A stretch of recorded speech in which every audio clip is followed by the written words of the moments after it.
Ouais, des forces de l'ordre, il y en a aussi beaucoup en ce moment à Mayotte où nous nous rendons immédiatement. L'opération Wambushu a démarré il y a une semaine aujourd'hui.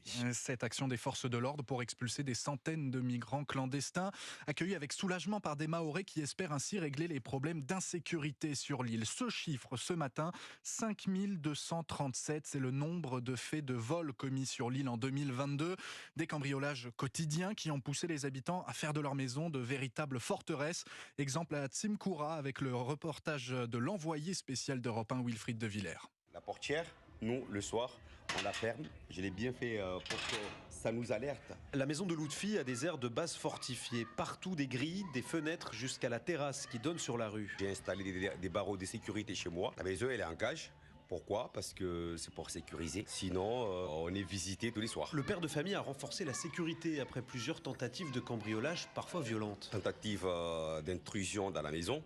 Alors que nous, on était dedans. Plusieurs fois, j'ai dû repousser les gens qui ont essayé de rentrer. Un coup de machette comme eux. La petite, elle était traumatisée. Dans tout le village, les habitants font la même chose. Il faut se protéger, lance une voisine en refermant une grille hérissée de barbelés. Et on a mis des caméras, et on a mis des alarmes. On vit comme si on était en prison, avec des sirènes, c'est infernal. Des patrouilles citoyennes étaient encore organisées quelques semaines avant le lancement de l'opération Wambushu.